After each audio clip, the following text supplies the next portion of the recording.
Hello, Blenders, and welcome to episode number 116 of ReelBlend, a podcast with at least 95 fashionable fans sporting incredible charity t-shirts.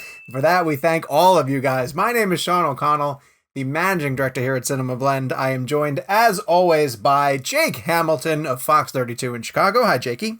I'm doing well, brother. You look like a basketball coach. Yeah, I know. You hit me with that one. I figured for once in my life I wouldn't wear a superhero t-shirt and maybe class it up a little bit because today is literally National Superhero Day. The only time that I don't wear. These days are so stupid. Like, you're stupid. Why are we calling it that? For why? What? So we have excuse to post pictures with celebrities on social media. Oh my god, I hate that photo of you and Stan Lee so much. I hate it. I was going to reply with my picture of Stephen King, but why would I go low? I'm going to go high. When you can go high. Why go low when I can just bitch about it later on the podcast? I'm also not in the picture with Stephen King, so your photo is better. And rocking his Style Boys shirt, Kevin McCarthy of Fox 5 in Washington, D.C. Hi, Kev. How are you? Sean, how you doing, buddy? Jake, good to see you. Gabe, how are you, sir? Great to be on, always. I miss you guys. First time, long time. I don't know why I sound like I'm calling into a radio show. The episode long-time listener, first-time caller. We're going to be getting to theaters in Jake's hometown of Texas who are deciding they're going to try to open up relatively soon. What's crazy is that it's actually a state. What? What did I call Texas. it? Hometown?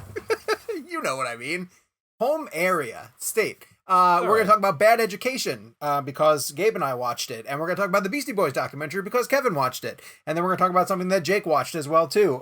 Streaming recommendations. Later on in the episode, though, return guests Joe and Anthony Russo coming back on the ReelBlend podcast to talk about their film Extraction, which is on Netflix with Chris Hemsworth. Hopefully you guys have checked it out by this point. And they talked a lot about the 1-year anniversary of Endgame and a couple of other Marvel fun tidbits. Sean, so, yes. Remember that time that the Russo brothers thanked us for always asking smart questions? Well, don't give that away, dude. That's like the best part of the interview. What can I every time I talk about something on this show, you're like, oh, you're spoiling it. Like, yeah, what can I talk about? The funny joke I made at the beginning of the show. Remember that. About the t-shirts. Oh, was that a joke? Oh, no, never mind. Plugs. Reminder, we have a community page over on Facebook. People are always chiming in on that one, posting new topics, and now they're doing a lot of streaming recommendations. They're launching polls and basically forming a much larger community that exists outside of this show. We give them our blessing. If you want to go over there and search for ReelBlend Podcast Community on Facebook, you guys can join in, weigh in on the conversations. We are posting these shows now onto YouTube, which is why you can see us on video. We are in desperate need of haircuts. I'd kill for a haircut right now. Lauren gave me a haircut the other day. She did a really good job with it. Let's see it. She did a really good job with it. That looks great, Kev. We did a really good. I had like a clip or a trimmer or a clipper, whatever you want to call it. Just did it the other day in the bathroom. It took about 30 minutes, and then the cleanup was awful. It actually made me really know what to do. Now again, I had a device that had like certain blade levels, right? So I just kept like trying. Basically, what we did was we took the haircut I had like 5 or 6 weeks ago, whatever it was, or how long ago that was, and we just mapped it out with a shorter version. Really, it looks fantastic. Yeah, she did a heck of a job. Yeah. Lauren crushed it. The only I will say this: I give haircutters and haircut places and barbershops a round of applause because I don't know how they clean up all that hair every single day. You are going to keep finding that for the next 6 months. The hair cleanup was unbelievable. It was an entire job in itself just to clean up my hair. I believe it. And of course, we are available every place you can find your favorite podcast. I want to ask you guys how you get your volume in the front. This is not for the audio podcast. This is more for the video. But you guys have such impressive. I just comb my hair with my pillow in the morning, just like. It looks amazing. I wake up every morning with a can-do attitude, and it metastasizes in these golden locks. Speaking of can-do attitude, this is all CG. I thought you were going to say speaking of metastasize. This is all mocap. Every bit of this. Andy Serkis will be very, very proud. No, he's in here. Andy, say hi. We set up a can-do promotional campaign. T-shirts that we designed specifically to benefit the Will Rogers Foundation, which is aiding theatrical employees. We set a goal that was going to take place over the course of 16 days of 50 t-shirts, 50 ReelBlend t-shirts with the design that we came up with ourselves. We're not taking any of the money from it at all. None of the proceeds go to us. It goes to fund the creation of the t-shirt, and then everything else goes right to Will Rogers. We also set up a way for you guys to follow a link and donate some additional money to Will Rogers if you wanted to. And if you're able to while you were there, we were so happy that within the first 2 days of the t-shirt drive, you guys blew past that 50 goal that we set, knowing that we still had 16 days or the full 16 days to go. So we internally just talked amongst ourselves and like, well, what should we set the next goal at? And we set it at 100. And here we are a week later, still talking about the t-shirt, and we're at 95 shirts so far. We've raised over $1,100 for Will Rogers. You guys have raised over $1,100 for Will Rogers. I'm speaking on behalf of all four of us associated with the show. Thank you guys so very much for being generous. The shirt is a limited edition exclusive. This is the only time we're going to make this particular shirt available. So if you want to grab it, make sure you grab it. We talked about all the proceeds going to Will Rogers, and just an incredible response from the blender. So thank you guys so very much. And also something that's really interesting is that when you go on the site and go to Bonfire, if you scroll down and look at the number of shirts sold, that number right there is, correct me if I'm wrong, Gabe, is the actual number that goes to the actual charity. So that is after the cost of the shirt. That's after the cost of the production. That is the actual, I said actual 35 times, the actual number that's going to charity. So, and I want to know if Kev's mom is going to wear all 95 of them at once, or was she just... She bought 93. Okay. She couldn't afford the other two because, it's a little, right now, times are tough. She's trying to save money. You know what I mean? She couldn't afford the other ones. Wait for that stimulus check to come in. She'll buy those last two. I still have to grab mine, actually. I haven't yet. So maybe I'll be the ones who push us over 100. And then you guys, you'll still have that link available. I'm sorry. For 116 episodes, you bitch at people about getting us to 100, and we need you to get us to 100 comments because I need a nice round number. And you could get us to 100 shirts, and you haven't done it yet? I'm trying to decide if I want the shirt or not. I'm kidding. I'm suddenly deciding if I want to do this podcast anymore or not. All right, weekly poll. So I launched this weekly poll because Jake was putting himself on a campaign to get through. What was it? It was like monster movie thing or a John Carpenter thing? I mean, every weekend I do something different. 3 weekends ago, I did a Paul Thomas Anderson marathon. 2 weekends ago, I did a monster movie marathon, which kind of led into like a Rick Baker sort of thing. Okay. And then I just started getting into John Carpenter, because then I started, one of the movies I didn't get to in my monster movie marathon was The Thing. And then I thought, that just makes me want to watch like all John Carpenter movies. So so Gabe and I kicked off the John Carpenter marathon by watching The Thing. And he bailed after that, but I kept going for a little bit. And it was a lot of fun. It was a lot of fun. Kevin and I weren't invited to that screening, by the way. Okay. Hey. I'm going to call bullshit on that, sir. What's interesting, bullshit Sean, on that. Yeah. Is that Sean texted me Friday night, and we actually FaceTimed about this, and we were just heartbroken. It's amazing that you guys have time to FaceTime about it, but not time to actually respond to my open invitation in which I asked you guys, hey, who wants to join me and watch The Thing on Friday? In which Gabe responded happily. Also, this is a little bit of a who's on first, who's on second kind of thing, because I think when Jake said it in the text, he didn't capitalize anything. Right. So when he was just like, who wants to watch The Thing? We were kind of like, what is he talking about? So actually, and that's not a pun. We literally were confused. Sean and I had to come up with what we thought The Thing was, and we watched our own thing. We did. Forrest Gump. Yeah, we had a great time. It was great. We recorded a commentary track. Where you guys were going with that? You know what's funny? Like, honestly, no joke. I watch movies. I like having subtitles on whenever I watch movies, especially if it's like a great script. Whenever they say the word thing in the movie The Thing, it's always capitalized in the subtitles. Is really? It? Yeah. That's pretty cool. Yeah. I like stuff like that. That's cool. Pretty cool. All right. So anyway, we launched a Twitter poll on Friday about John Carpenter, and I'm going to use this format. And it's not an original format. Like, people have used this version of a game before, but I'm going to start to make it harder. Whenever we have like a lull and we're not quite sure what the poll's going to be, I'll bring in another director. And the point being, I gave you 4 choices from John Carpenter's filmography. You can keep only one, and that means that the other 3 never happened. And so for John Carpenter, I gave you Halloween, The Thing, They Live, and Escape from New York. And Kevin, do you know which one won, meaning that the other 3 don't exist? Oh, I mean, I think Halloween would definitely be the winner of that. I mean, I listen, I think The Thing ultimately would probably be, I think, the best movie that Carpenter's ever made. But Halloween, I think, it needs to happen. I think we had this discussion on chat, or we were having a discussion elsewhere. I don't remember who said this specifically, but without Halloween, you got to think about what other movies would be there. The Thing is a remake, and it's a great remake, one of the best remakes ever. But Halloween just started such a monumental horror movement, I thought, or it catapulted it essentially. Well, you're 100% correct, because Halloween got 54% of the vote. The Thing ended up with 31%.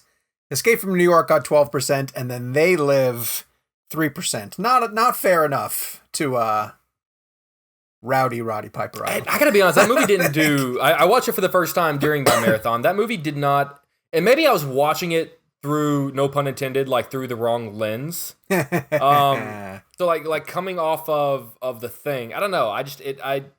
It wasn't fun enough for me to like be like, oh, this is a fun movie, and then it also wasn't like a serious horror enough for me to like take it as a. I mean, it's like 35. It's a 90-minute movie. It's 35 minutes and 40 minutes before he finds the sunglasses. And I mean, doesn't it stand out just for the one big fight scene? Like, isn't there a big fight in the middle? Like, do they live at least?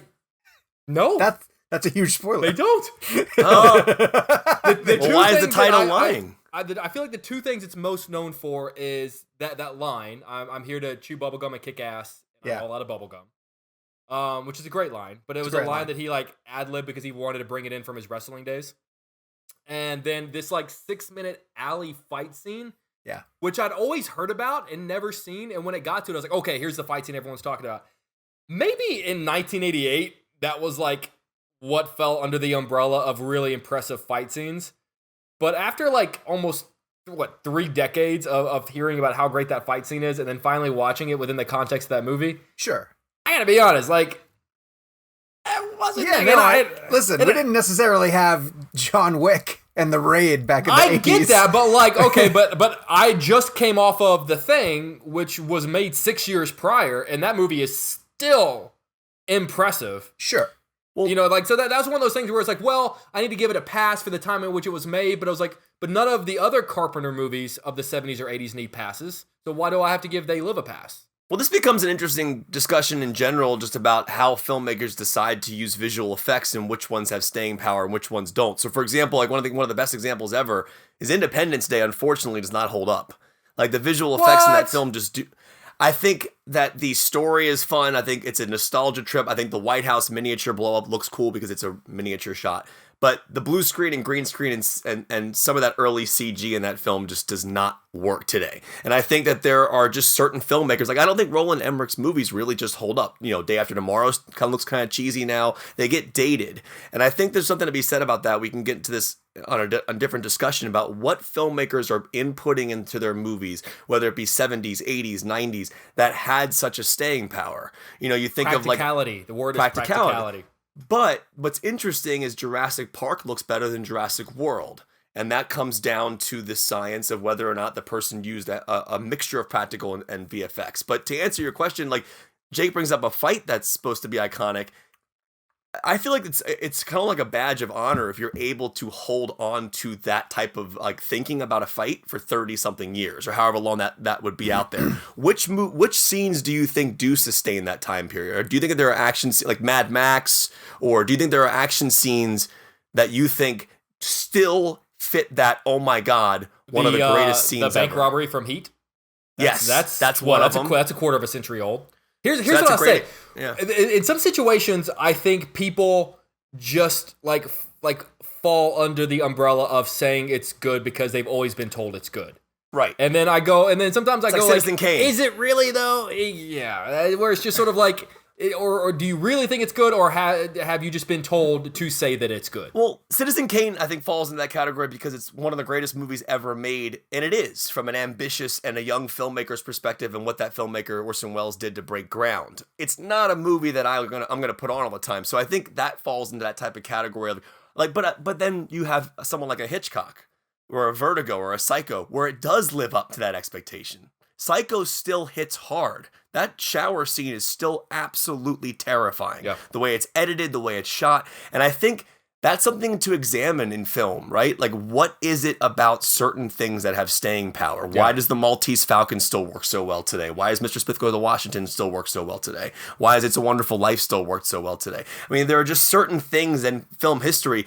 And what's weird about them is I guarantee you, if you asked every single filmmaker involved in the movies I just mentioned, they would all say those moments were just moments we shot on set that just happened to become classic sequences or classic moments. It's almost as if it's the ones that they don't know. It's like you hear an artist or a musician who says, I wrote my best song in 10 minutes. I remember listening to Chris Martin on Howard Stern one day. He wrote the best songs of their entire Coldplay catalog in 10 minutes. Right. And that's what's interesting about it, is what things have staying power. I know I'm kind of going off on a tangent, but back to Jake's point about the action scene, there are only a certain number of things that do actually live up to that hype that you hear about all your life. And it's interesting. Like Empire Strikes Back lives up to its hype.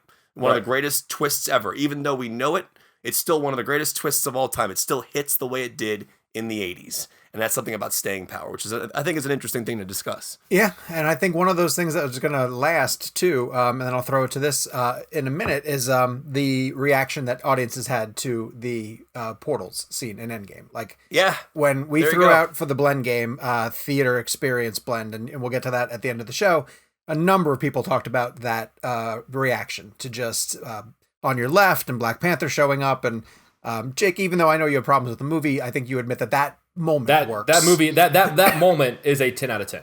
That moment is a 10 out of 10. And whatever complaints I have, which are overblown for sake of humor for the show, there's no taking away the power of that scene. All right, so I'm going to get to the guys who gave us that scene in a minute, but before I do, I want to get to an update on something we teased on the show a couple of weeks ago, which is a commentary track that the three of us would like to do for the Social Network, or the four of us. I think Gabe is going to join us for it. For the Social Network, David Fincher's film. We put a poll up. You guys voted. Social Network won. We have thankfully been incredibly busy with interviews that we've been bringing to the show for bonus episodes and for additional interview content that we've been doing. And so we're hopefully going to get together this week or next to be able to finish that off. And that'll be something you guys will be able to download like an audio track and then listen to us talk over Aaron Sorkin's amazing screenplay, which seems sacrilegious. But we had a chance to sit down with recently Joe and Anthony Russo. This was one of these done online interviews. We reminisced about meeting up with them after they screened Endgame in Washington, D.C., and Kev got to moderate the post-screening Q&A with them, which was amazing. We got time to talk about the work that they're doing with Extraction, the anniversary of Endgame, and just the fact that we were so happy to have them back on the show. So without further ado, I want to throw it to our ReelBlend interview with very favorite directors of ours, Joe and Anthony Russo. So, Joe, you introduced Tyler Rake, the character, back in 2014, and I was just curious, what kind of action heroes inspired you while you were coming up with the creation of him? Anthony, you too, and why Chris Hemsworth ended up being the right actor to bring this character to life on screen? Well, I think we've said often in interviews that the action thrillers of the 70s were a huge influence on us, a very emotional influence. We used to connect with our father by watching The Late Show and, films like The French Connection and 3 Days of the Condor. Our love for 3 Days of the Condor is expressed in The Winter Soldier. And so we love action films, and we love action films with damaged, flawed lead characters. And, this movie really endeavors to explore a character who is a physically brave and an emotional coward. It's meant to subvert your traditional action hero. This is a man who's made a very cowardly decision in his past that will come back to haunt him over the course of the film. And you don't often get to see that. You don't often get to see action heroes who have suffered real significant emotional trauma. So that was the intent, and why we were so compelled to tell a story about Tyler. Hemsworth is one of the great movie stars in the world right now. He has incredible charisma, and he has a really unique gift of expressing vulnerability in a way that invites you into the character and makes you care about him and want to root for him no matter what he's done. And I think that was very important with this character. He's also really committed on a physical level. When we did the Marvel films, we were very, it was a priority for us to have the actors actually executing as much of the action as possible.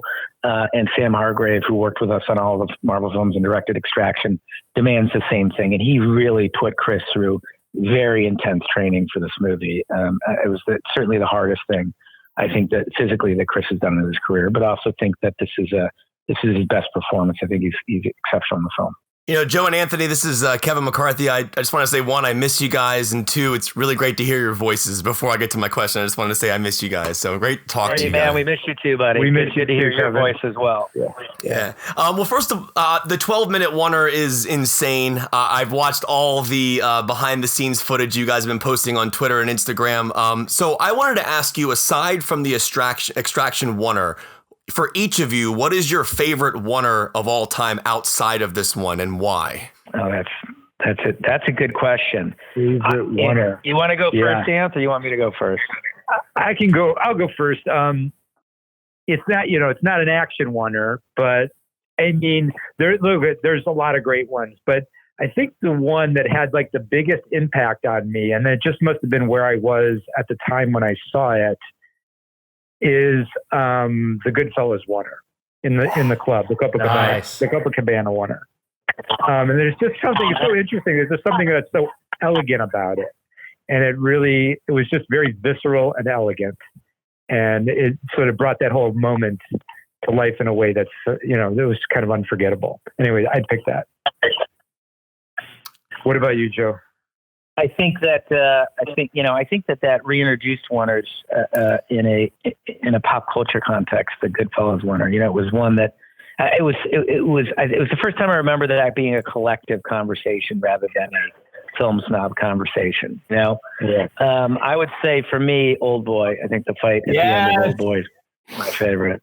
Yes, the tracking shot. That shot is so unbelievable. Every time I watch it, I'm like, how did they pull this off in one shot? It's insane.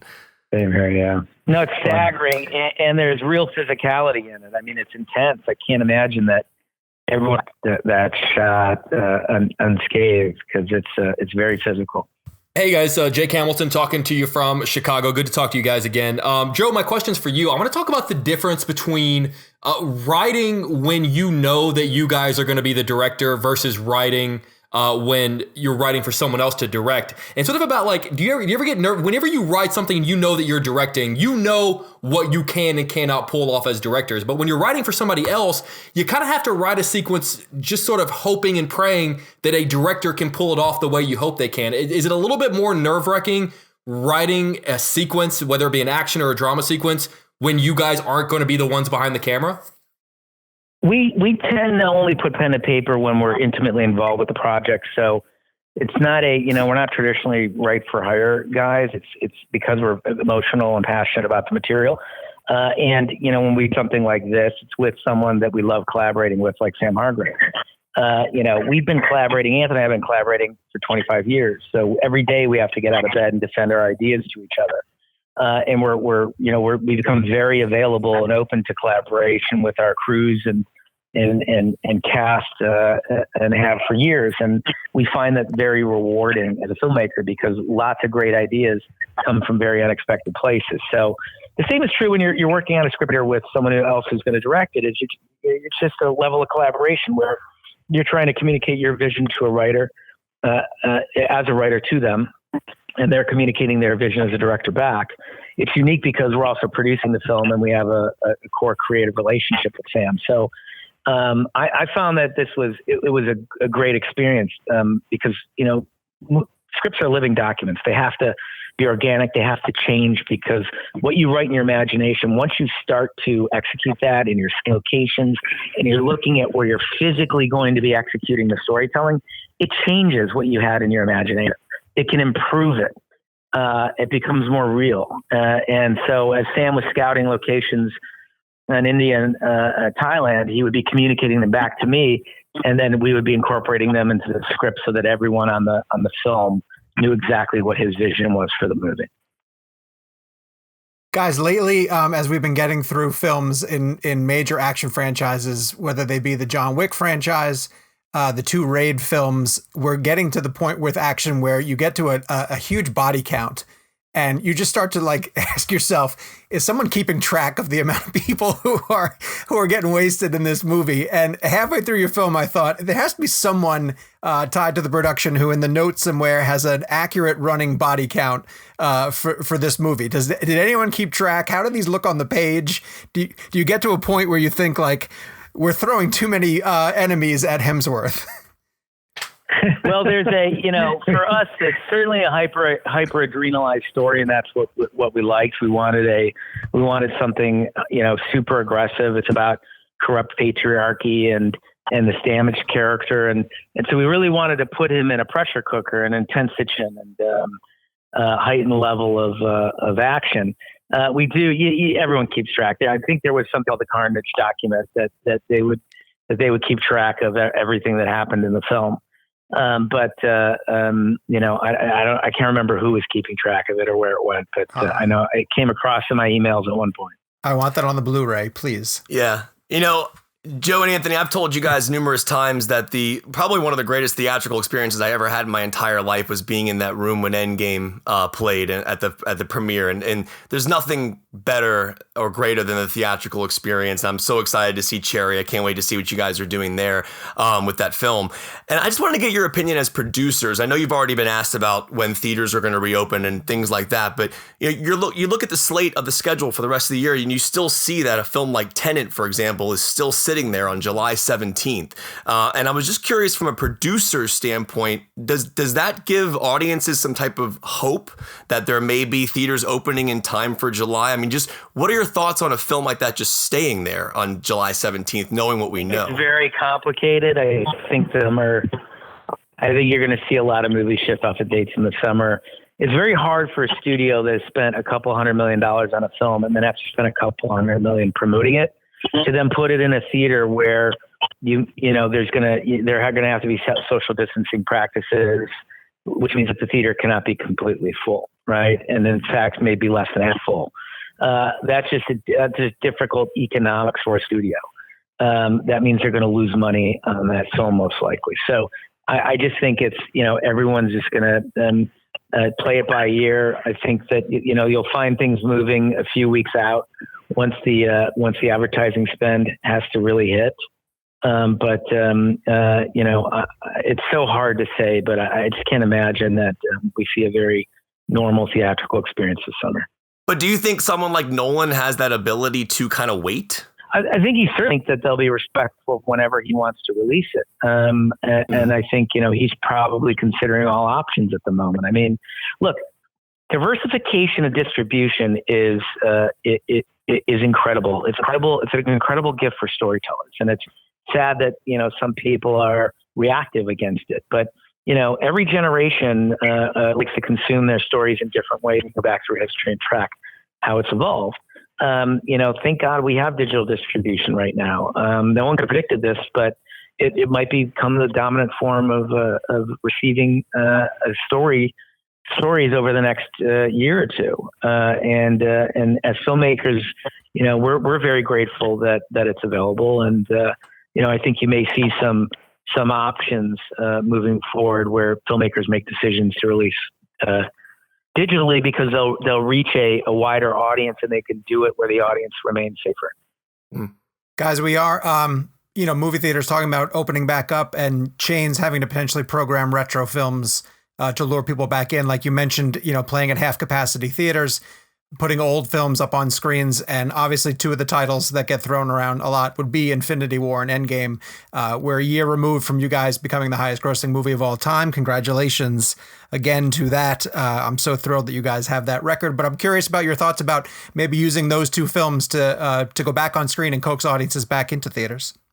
Well, it's theatrical experience is a community experience. And I think that, perhaps the most touching moment of our entire careers was a few weeks ago when the lockdown started and Endgame was trending on social media because everyone was posting videos of opening night screenings in their theaters with audiences, really emotionally connected to the material. And, for us, that's really the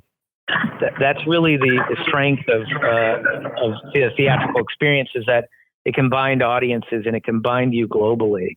To have been part of movies that did that on that scale with that level of emotional connection from the audience was really very touching and will be the highlight of our careers. So, using those films to get people back into the theaters, we would be ecstatic. I mean, any opportunity for people to go back and share in those stories together is one that we would support.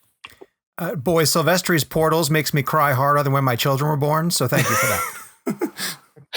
For sure. By the way, that was the last piece of score delivered for the movie. It was right at the right up to the last minute because he kept refining it until it was just perfect. Wow. Guys, speaking of Endgame, I think Tony's death is probably one of the most emotionally affecting pop culture deaths that I think I've ever experienced. The second that the Endgame was over and people started looking forward to Far From Home, people started questioning, are they going to bring Tony back in some way? A lot of people were predicting that they were going to bring him back as like an AI or kind of like the new Jarvis. And I was almost getting mad because I thought no, let Tony be dead. Let that sacrifice sink in for a second. And people are still talking about these hypothetical ways that they could bring back Tony Stark.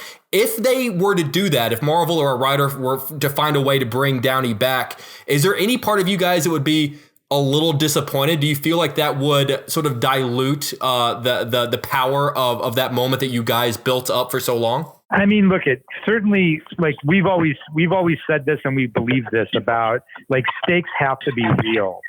And if they're not real, the audience's emotional investment in the moment, in those characters, in the narrative is only is contingent upon them feeling like there's potential, there's something to be lost. So we, in all of our storytelling, even though those Marvel movies, a lot of the story was difficult, we wanted to commit very hard to that idea. So to answer your question, I think it would be within the context of that. It depends how he was brought back. It depends what the storytelling is. But I mean, it's certainly something that has to be earned. It certainly has to be something that would surprise and shock audiences. That you can't simply just bring him back. There would have to be a really compelling, innovative, unpredictable narrative event to find your way there in order for it to be worth it. One of the things that I loved about Extraction was that moment with David Harbour and Chris Hemsworth talking about getting old, and just I loved their conversations and I loved their fight scene. With David Harbour obviously being a major part of Black Widow, I was actually just genuinely curious from a director's standpoint. With Endgame specifically, I know you were doing that movie to end that storyline, but because Black Widow is a prequel, I was curious if you had to add anything into your movies to Infinity War or even Endgame that would align with the story that's going to be told in Black Widow. And have you even seen Black Widow yet?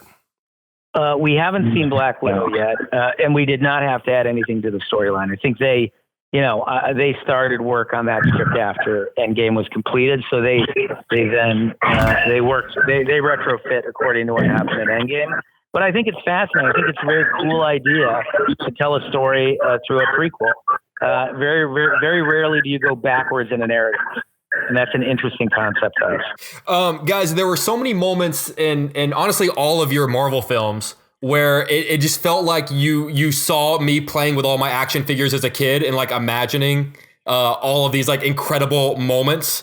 And I'm curious, obviously they're all earned in the films, but I'm curious, were there any really cool, incredible, fun, unbelievable moments that you guys thought of and thought, oh, that would be cool if we could do this, but then they just didn't end up finding their way into the story? Oh, wow. Oh, man. I mean, there are thousands of moments. I mean, if we collected all the storyboards and all the previs that we cut out of those 4 films, we could make 2 more movies out of them. So please do. There was an entire action set piece with Black Widow and Hawkeye that was cut out of Endgame. That was really cool. I love the boards for it. There's many of those sequences. I'm trying to think. Yeah, there was a whole Captain America: Winter Soldier actually opened with a battle during World War II in one of the drafts. That was a massive battle that ended with a significant moment for Cap, that then fed into the story, and then we ended up cutting that about 2 months before shooting. Guys, I'm going to bring it back to Extraction also, and just know that when this interview posts on the ReelBlend podcast, it's going to be after the film is opened. So by then, hopefully a lot of people have checked it out. They'll have reached your ending shot, which I won't reveal here, but it's ambiguous. And I'm curious about the fact that, knowing your guys' experience with franchises and sequels, if this feels like the beginning of something you'd like to launch and continue to explore, or if it was always meant to be a one-off story. We wanted to create a character with enough emotional texture, and which is why we love the trauma angle, the emotional trauma angle with him. We think it dimensionalizes him. So we feel like there are more stories that you could tell with him, Tyler, as a character. And we think Hemsworth's performance is so fantastic that we would certainly want to see him in more stories. It's just a function of, is there the right story to tell with that character? So that last shot is intended to be poetic. Who's to say if we told a story whether we would go backwards or forwards with it? Is he really dead? Is this an emotional moment for the boy? Is it just meant to convey a sense of hope that he had a guardian angel watching over him, and now he's got a chance at normalcy moving forward. So we like the poetry in that shot and its ambiguity. Joe, I'll end on this. I think the bridge sequence in this movie is just insane. It reminded me of the intensity that I felt watching the bridge and highway sequence in Winter Soldier, which is still my favorite scene ever in the MCU, next to Infinity War's ending and obviously Endgame. I was curious about writing that scene in regards to the difference in directing the bridge scene you did in Winter Soldier and then having the R rating here to be able to kind of play with that. And could you imagine your bridge scene from Winter Soldier having an R rating? Like, how would you play with that?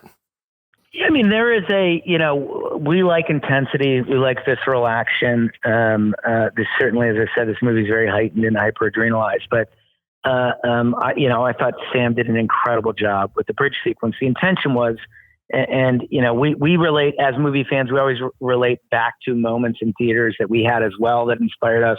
We've talked about Empire Strikes Back with our Marvel films.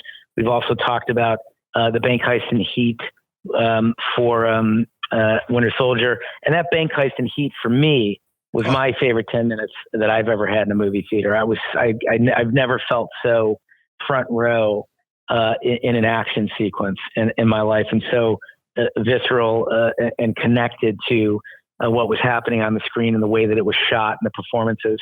And to a certain extent, we chase that feeling, and we want to give that feeling back to audiences the way that we had it. So that bridge sequence is an homage to the bank heist in Heat, that level of first person intensity that you feel hanging over the shoulder of these characters as they fight their way in a life and death fight to get across this bridge and save this boy. So, and having the R rating certainly helps because it allows the viscera to heighten it. It allows us not to pull our punches. I don't know that we would have changed much about the bridge sequence in Winter Soldier. I don't know that an R rating necessarily would have helped it, only in that the tone of that movie is so specific that bridge sequence works really well as a complement to what's going on in the rest of the film and the way it's executed. Well, Joe and Anthony, you talk about chasing a feeling, and I think I speak for all three of the podcast hosts here when I mentioned that we've been chasing after an interview feeling that we had with you guys. shortly after Endgame. I don't know if you remember, but Kevin and I did an interview with you guys at his station where we got to talk about spoilers. And that was so important to us as an interview. We were so thankful you guys gave us that time. And literally we approach each interview now with anyone that we're doing with to try to achieve that level of personal interaction and bringing good questions. And so we cannot thank you enough for coming back around to the show. We're so happy to have you guys on to help promote Extraction and come back anytime, please. We really appreciate it. awesome. You always have incredibly thoughtful questions, and we love talking to you. So thank you. Awesome. Thank you, guys. Talk soon. So we've had two recurring guests on the show, Quentin Tarantino and now Joe and Anthony Russo. It's a great company to have. Stay tuned to find out who will become our next recurring guest here on ReelBlend. Thank you to Joe and Anthony, obviously, for joining us to talk about Extraction and their work in the Marvel Universe. And they didn't do a ton of interviews for that, so that was really cool. They did our show, and Sean mentions the thing we did with them in DC. They were in my studio to do a television appearance, and they stayed an extra 40 minutes just to talk to Sean and I the Monday after Endgame became the highest opening of all time. And the two people responsible for it are in our station, and Sean and I are just in this green room geeking out. And they didn't have to do that, because then I was going to see them later on that night for the Q&A. Obviously, Sean, you were there too. And I just feel like these guys go the extra mile. And if you notice a lot on their social media and their Twitter, they're all about family. They're all about friends. They have a very specific way they treat people. And I feel like a lot of people love working with them. And I feel like they express the same respect to us that they do, I feel like, to their colleagues. And again, we're not on set and watching Avengers be filmed, but when I'm talking to Joe and Anthony, they make me feel like we're hanging out, and because they've always been so complimentary to our show. They've always really been nice to go with the extra distance. So I just want to say thank you to them and their publicists and their whole team, because they do not have to do this, and they do. And they're awesome for it. So thank you to them. Appreciate it. I want to pitch a question to you guys, and this goes off of what Sean just mentioned. So obviously, this is the second time that we've had a recurring guest on ReelBlend, the first time being obviously Quentin Tarantino. If you guys could pick guest blend, the third person to come back and be the third recurring guest, who have we had that you would want to come back on the show? Well, mine's easy. Mine's Kevin Feige. Oh, yeah. Yeah, All because right. we got Feige in London as part of the Spider-Man Far From Home junket. It's weird. You keep mispronouncing the word I. So you got Kevin Feige. Yes. Well, I wish you guys were able to come in with us, but it was technically a one-on-one for Cinema Blend that they also let us Yeah, sure. We didn't want to be a part of it. It's okay. Into the but the best part about that too is that Jake said to me before we went in, and it never even crossed my mind because I was so worried about the questions. He was like, "You gonna get a picture?" And then I was like, "Oh, I gotta get a picture." And then I was so focused on getting a picture. And of course, he was incredibly nice and generous. No, that was great. I'm glad you put that idea in my head because I wouldn't have thought of it. And then now I have it on my wall in a frame. So I'm very happy about that. Kev? I honestly, if I could have it, I would do a hour-long interview with Alfonso Cuarón just about the driving sequence in Children of Men. Oh. I just want him to walk me through that shot by shot, second by second about him and Emmanuel Lubezki, because we had him on for Roma. He was actually our first major guest. Yeah. And that name was able to give us some type of clout, I guess, in order to push for other guests. And Alfonso Cuarón, that's a big name in the film industry and for us, obviously. And he was wonderful to us. But so I would love to go back and talk to him about Azkaban, which I think is the best Harry Potter. I would love to talk to him about 100%. Children of Men. I would love to talk to him about all of his work. I wish we could take a deeper dive with him outside of a 10-minute window. That'd be awesome. Jake, Gabriel, you have one? I personally, it's honestly, maybe it's not the sexiest answer, but it's the interview I think I would enjoy the most. I would love another hour with Barry Sonnenfeld. Oh. Because I feel like we just hit the tip of the iceberg. And I got to say, that is an interview that was so beyond what I thought and expected it was going to be. And I just thought he was such an incredible storyteller. And at the end of the day, I love someone that can tell a good story, but tell a good story well. Yeah. And I just thought it was unbelievable. I would have him back on this show in a heartbeat. So good.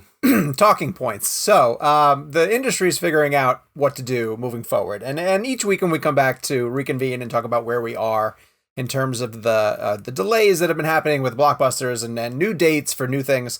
All of it hinges on theaters opening back up and when people feel safe enough to go back to the theater, when they're going to be comfortable watching movies. So we're bringing this up because Texas is the latest state after Georgia, just south of me here in North Carolina, decided they're going to open up select businesses. And with those select businesses came movie theaters. And so Texas says as of the Friday of this week that we're recording, they're going to open up their locations or allow locations to open. Now, Alamo Drafthouse has already come out and said that they're not going to open. But even the ones that do are going to open at 25% capacity, which will allow people to spread out. But it runs into the issue that no one really knows what they're going to show. There's no new movies, so I guess they would have to dip into their retro archives somehow and play old films. But Jake, you talked to somebody who just flat out admitted back home for you that they don't have anything to show. Yeah, I'm friends with a movie theater manager on Facebook it was the theater in Houston that I used to go to whenever there were screenings. It was the big it had the one true IMAX in Houston, the Marquee. And he posted on Facebook today or yesterday saying like I got nothing to show. Like that there are no new movies for me. Like so I don't know what is the point then? What is it really worth risking people even at 25% capacity? Well, is it worth it to show the Avengers? Here's my point, or here's what I think the point might be. It's going to be awkward whenever things open, right? So you got to start taking those first steps somehow. And for some places, maybe it feels too soon. I will tell you around here in North Carolina, our numbers aren't huge, and when you do go out, it's feeling with each passing week that we're inching further and further, or closer to what it felt like before all of this, right? Like stores aren't packed and restaurants aren't open in any way, shape, or form, but the stores that are open have figured out ways to deal with customers that are coming. You know, they've got places or systems in place to deal with distancing. They've got ways for you to pay. They've got ways for you to find certain things. And that's beyond even supermarkets. So I think movie theaters are having to get to that point so that when new movies are available, they'll be able to sort of go with as full cylinder as they can, even if that's a couple of weeks away. So I guess I can say I sort of understand why these theaters are doing it, because someone's got to dip their toe in the water first, right? Like someone's got to be the first ones to say, here's how we're coming back from this. Let's give it a shot. Isn't that the equivalent of like a restaurant saying, okay, we're going to open our doors. We have no food, but we're going to open our doors. Then it's sort of like, well, then what's the point? Like, I get your point. You know, you kind of, you want to like, you know, on a cold day, you want to crank the car and kind of like rev up the engine a little bit before you put it into drive. I get that. But like, you gotta have gasoline to get the car running. Like there's nothing, like you have no product. So do you really think that people are gonna get out of their homes to go see a movie that they could pay to see at home? I mean, I saw something on Twitter that said like it's not. I mean, again, I don't know if this applies specifically to Texas, but it was about it's permission to do it, not saying you have to do it. Mm-hmm. So it's like, you know, the theaters can open if they want to. They do not have to open. Right. So I feel like in this particular case, I do think it's too early. To Sean's point, we're not going to get political, but I think we need to have more tests before we can start opening theaters and things like that personally, because people could be asymptomatic and you have no idea if someone has it or doesn't have it. That's a whole nother ball game we can go down. But this particular situation right now is, you know, I feel like the domino effect of opening theaters in a smaller wave should happen maybe sometime in June. I don't know where we're at right now. Obviously, we're at the end of April. If things are getting better and when they get better, we use May as a time for those stepping stones to come back, and then movie theaters can reopen maybe in June. I don't know what the time frame would be, but then they reopen with their retro stuff. I mean, we asked the Russos about whether or not they would want to have Endgame or Infinity War in theaters again. So we might see things like that. And I guarantee you MCU fans would go in theaters in droves to try and make sure. I think they would. I think they would to make a statement. That's just me. But I do feel like it's way too early right now. And I think the idea of these articles saying theaters are going to open in Texas, it's all about having the permission to do it, not them saying you have to do this. So, they have nothing to show. They have nothing to show. What's the point of opening? But I think it's way too soon to open anything like a movie theater right now. I don't care if it's 25% capacity. Give it another month. Let the numbers start declining in a steady enough way. Then you start to open up slowly. Like Jake said when I was saying Tenet could come out on July 17th, his argument was, well, they're not going to just open theaters that week and then everyone's going to go. To Jake's point, that's what we need to do. This slow rollout, like this slow. And if it can work, if we open now, I worry that we're going to end up back in the way China happened, right? Because didn't China open their theaters again and then reclose their theaters? I think that right now, I think the most important thing is getting enough tests out there so that we can know that when you walk into an environment, that the people that you're sitting with do or do not have the coronavirus. I feel like that is just the logical way to do it. That's just Sean, let me ask you, if they were to open movie theaters in Charlotte on Friday and show Infinity War and Endgame, would you take your family to go see it? Oh, that's a wrinkle, because I 100% I'd go myself. I don't know if I'd bring my family. but then you're coming home to your family afterward. So no, but I'd sit there with a mask and gloves. I would sit there with a mask and gloves. But there's no point in going. You have it at home. No, I know. Yes, I understand. Well, let's try to make a point. You're trying to make a point. That's a different story. That's the point I was making, though. If saying that personally, and I'm sure you guys feel the same way, screenings are such an integral part of our weekly life that I am now at the point where I physically miss that. I miss it too. Yeah, I physically miss it. I miss driving to DC. And I can't believe I never would say that. I miss getting invited to screenings that I have no intention of going to.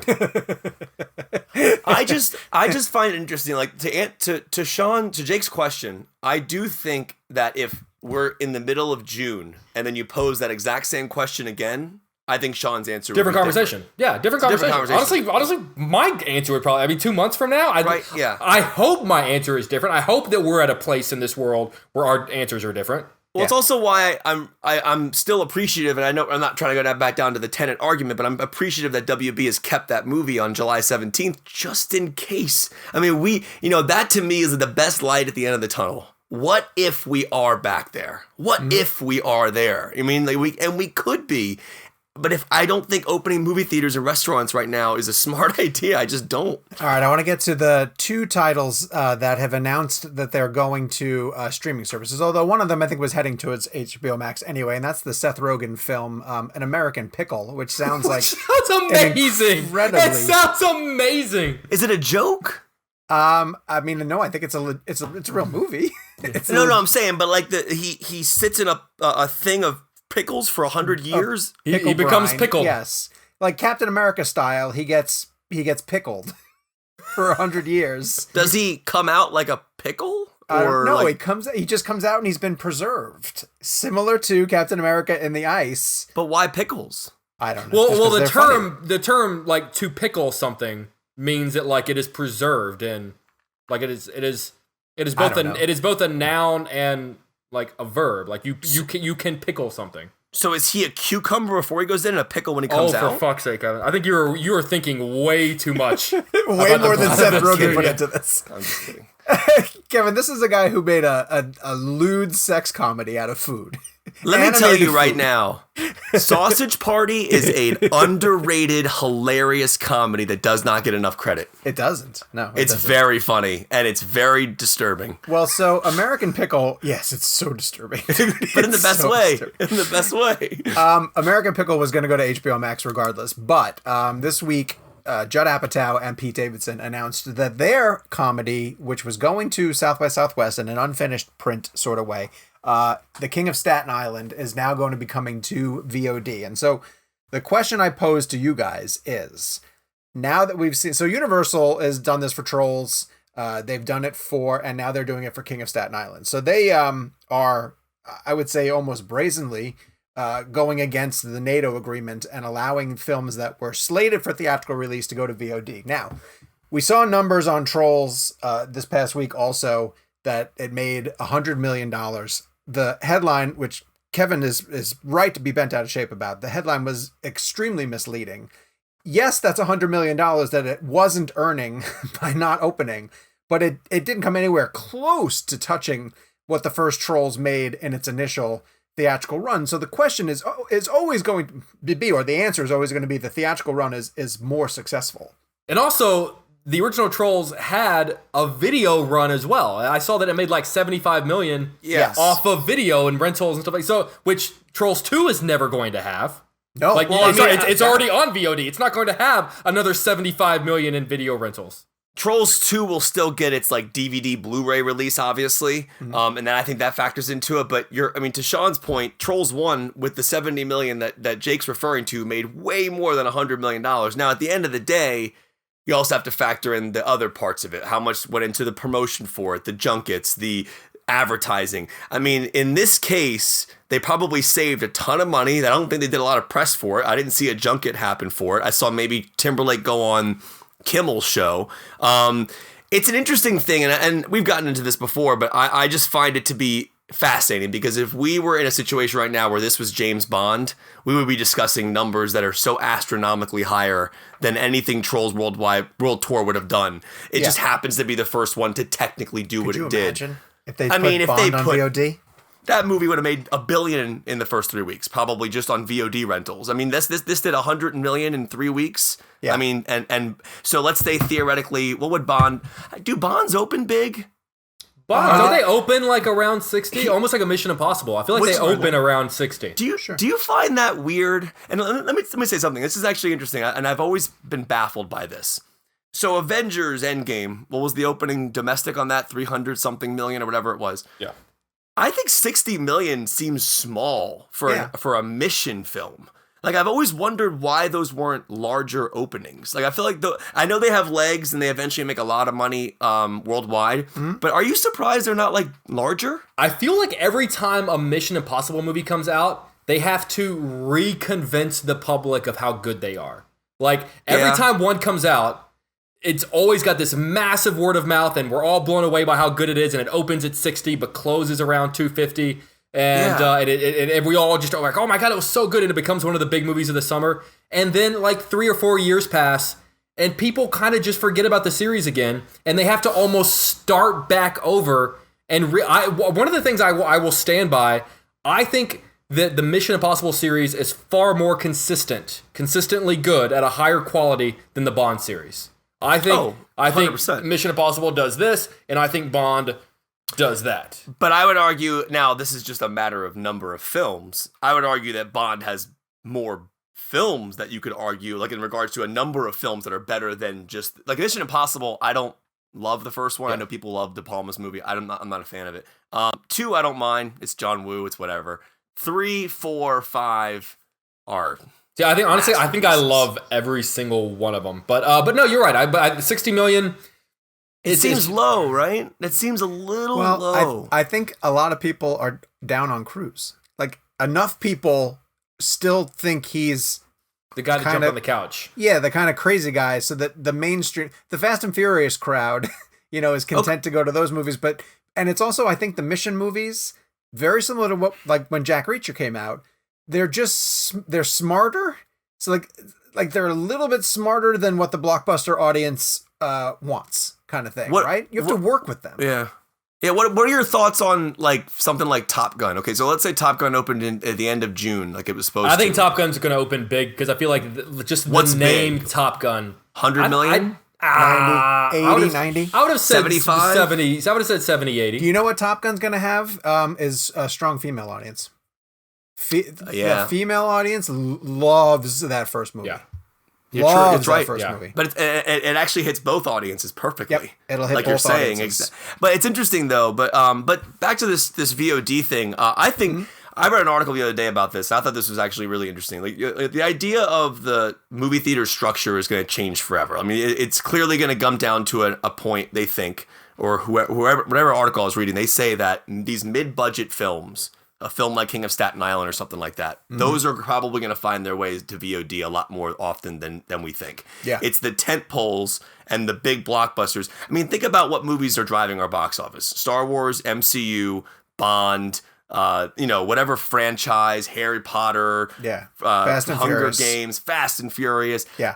if you look at every movie that was moved and not touched on VOD, those were all tent poles. Wonder Woman, Black Widow, Mulan. I mean, is Mulan a tent pole? I guess it would. Oh be yeah, 100%. I think yeah, so. it's $200 million film. Yeah. So I do find it interesting. Like, so let me ask you guys this: would you be okay living in a world where a lot more of these mid-sized films? Now that would come down to films probably like, like I said, like I think King of Staten Island's a good example of this. 50, 60, 70 million dollar budget films, not the $200 million ones, going to VOD. Would you be okay with that? The reason why I'm okay with that is because one of the biggest critiques I give against a film when I watch it is, does this have to be on the big screen? Does this story have to play out on the big screen? And we're going to get to one as we get to the end of the episode or later into the episode. Hugh Jackman's Bad Education, right? It's got Hugh Jackman, it's got Allison Janney. It played at the Toronto Film Festival. It ended up going to HBO. It's a better at-home movie. Super compelling story, but I haven't seen it. I don't think that I would have had to go to a theater to see it. But there's something about the mentality of a theater. Like, for example, Staten Island is probably going to be very funny. I'm a big Judd Apatow fan. He shoots on film. I've loved watching Knocked Up and loved watching funny people in theaters. Comedy in theaters is funny to me. Yeah. Well, see, I think that's the point. That's what sort of sucks is that, like, you talk about the mid-range films being the one to go to VOD. That's what sort of means comedy. And comedies, there's like sometimes I kick myself. There have been a lot of movies that I've watched that I missed, like at a screening or I missed on opening weekend. And I watched them a few weeks later and thought, like, God, like this was funny, but it would have been so much better if I'd watched it in a theater with a packed audience. Like that would have been like, I missed out on that. And unfortunately, like I feel like you're gonna lose the comedy in a theater experience. I'm gonna find you guys this quote. Keep going, but about the universal VOD thing. But it almost makes me wonder, and I'm going to transition into our next topic while Kevin's looking that up. If you'll start to see directors look for alternate routes to get their movies in front of people. The script I wanted to bring up, just really quickly to mention that because he's in quarantine, he was able to finish it. Kevin Smith finishes The Twilight of the Mallrats. And so that's going to be his next film, I would assume, because now he has this script in place. He says that Brody's going to be the main character coming back, so we assume more Jason Lee. Obviously, we've been raving about Jason Lee on this thing. But Kevin, you talked about the fact that you went and saw the reboot, Jay and Silent Bob reboot, because he took it around on the road show, and he plays it in front of people who, like, that's the audience for it, right? Like, it was a better experience in a packed theater of Kevin Smith fans than if you just went to go see it on an AMC on a regular Thursday night, say. Well, that's kind of the beauty of what Kevin does, right? Like, if you have the ability to pack a non-movie theater chain house and you can get everybody in there who loves your work that night watching your material, those are the greatest theatrical experiences I've ever been to. Like, sitting in a crowd where you know every single person's a fan. Yeah. And genuinely just because everybody's in on the joke. There's nobody like in the midsection who's not in on the joke. Everyone gets it. I did find that quote, by the way. This is kind of scary. This is from the Wall Street Journal, and this is NBC Universal's CEO, Jeff Shell. He said, the results for Trolls World Tour have exceeded our expectations and demonstrated the viability of PVOD. As soon as theaters reopen, we expect to release movies on both formats. Ooh. I mean, that's a pretty... Do you think directors will start readjusting their contracts to come in and go like, all right, if I'm going to make a movie for you, it's going to theaters, or I'm not going to they'll want a clause in their contract saying, I want this to be I think that like the theater, like a director that has the ability to throw around weight. And I would say Apatow might be one of those guys. Could put in his contract, like, I want you to guarantee this goes to theaters. Okay, look, here's a perfect mid-budget movie that would be caught up in this. Spielberg's The Post. Spielberg will always go to theaters. Yes. I think he'll always fight to go to theaters. Yeah, and I think he could be one of those guys that, like... But look at... Do you have the option? Look at Scorsese had to go to Netflix. You know, like that's but he had to go to Netflix to get the money. Right. Because they were the only... That was different. I don't want to use the expression sold out, but, like, he gave up the theatrical experience because he wanted $200 million. Well, that was on his end. I think Kevin may know this a little bit more too. I think directors would shoot something differently if they didn't think it was going to theaters. Well, I mean, like, it's interesting. Like you're going to start shooting for TV? No. I mean, like, movies that are shot for Netflix, like Extraction, it's shot just like a feature film is shot. Yeah, There's no difference. The only difference meaning is that like someone like a Nolan who does shoot different formats actively, you would want those formats to actively change while you watch them. So for example, when you watch Dark Knight or Interstellar or Dunkirk at home, you do watch it from the theatrical aspect ratio as he shifts.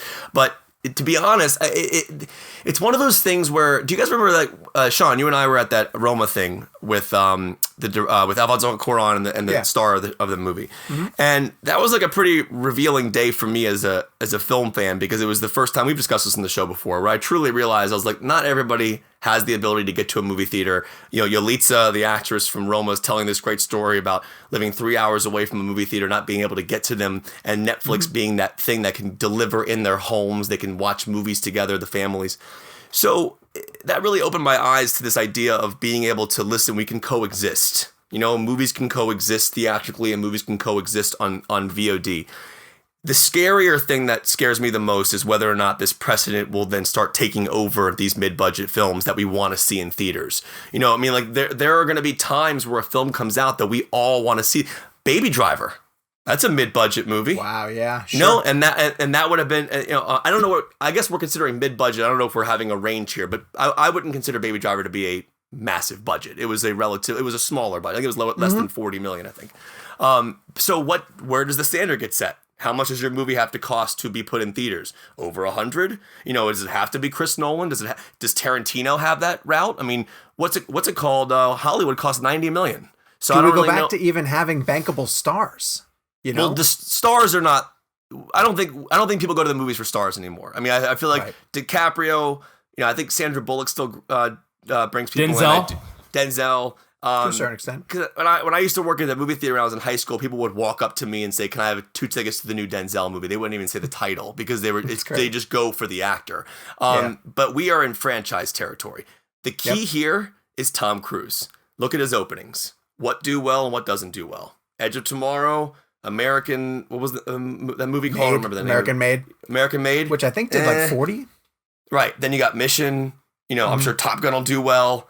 Is that because of Cruise or is it because of the franchise? It's the franchise. All right.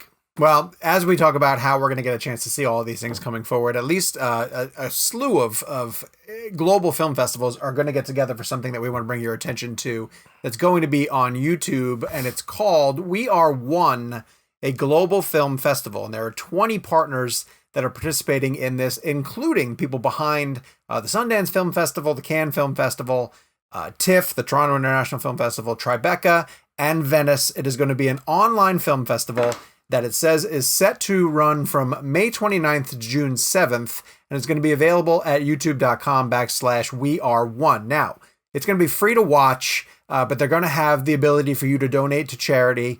But what isn't made clear in the Variety article is what films are going to be made available. I know the submission process for places like Cannes and Sundance. Well, Sundance played, so I guess they could run a lot of their programming in this if they wanted to. Cannes didn't actually go through a submission process, and we're not at the point where TIFF or Venice are at the point where they can submit films. So I'll be curious if they go back into their archives to show films that did play at those film festivals over time.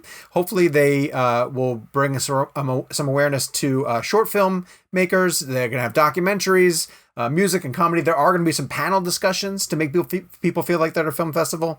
But if you're plugged into the circuit of paying attention to these films that go to these global film festivals, then I think that this will be a way from May 29th to June 7th to just get your fix and tune in and try to see what type of things that they're promoting through this initiative. So we'll make sure to put that on our social channels and remind people as we get closer to it. But YouTube announced We Are One, the Global Film Festival, coming May 29th. So I want to get to this week in streaming.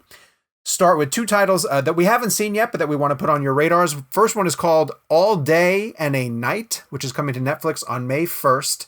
It stars Jeffrey Wright, who I am enamored with because of his work in Westworld right now. Jake, I know you're off Westworld, but you got off. I'm behind and disinterested, and that's a dangerous combination. That is a very dangerous combination. But All Day and a Night is also coming from the writer of Black Panther, so you can check that out starting May 1st. Also on May 1st, Ryan Murphy has a limited series coming to Netflix called Hollywood, so you can check that out if you wanted to see what that's all about. But then on May 4th, May the 4th, which has become an unofficial Star Wars holiday. Star Wars The Rise of Skywalker is going to be coming to Disney+. I'll defer to our resident Star Wars fan wearing his Star Trek t-shirt. Jakey, have you checked it out since it's been on home video? Do you have a DVD copy of it? I bought it when it came out digitally. Because remember, it was one of the first movies, whenever all this started happening, that they bumped up early and made it available to people. So I bought it digitally. And did you watch it yet? I did. And? It's good. It still holds up? Yeah. Yeah. You don't sound as enthusiastic, though. No, it's good. I just don't want to get into it again. So I see Gabe in the little square that no one else can see, and I know that I can see the fire, and I got my little stick, and I choose not to poke it. Well, I have a DVD copy of it. I haven't watched it, but I will probably fire it. I love that you got the free DVD copy of it. That's because that makes sense. For some reason, I don't understand. So this is what happens almost every night at the O'Connell house. We retire to the couch. Michelle and I will choose something to watch, and we'll watch it together. And over the course of watching it together, she'll fall asleep. And then once she's fallen asleep, I can switch over to whatever I would prefer to watch. Usually it's like a Pardon the Interruption or some type of sports show. There's no sports on right now. So I find I go to Disney Plus and I'll throw on a Marvel movie. I'm starting to watch Rogue One again. Just to clarify, you are not caught up on The Last Dance. You'll watch. No, I watched episodes 3 and 4 with Brendan. Okay, all right, cool. Yeah, all right. But I'll tell you what I didn't need from The Last Dance. I didn't need to be like, Dennis Rodman was so important to the team. Let's go back to his earliest days and trace his entire journey through it. Oh, I thought that was amazing. I know Gabe told us not to get into this, but I'm just gonna say this real fast. But we're gonna do it. My favorite expression on the show is I know Gabe said not to get into it. This is not my fault. But You guys went down this path.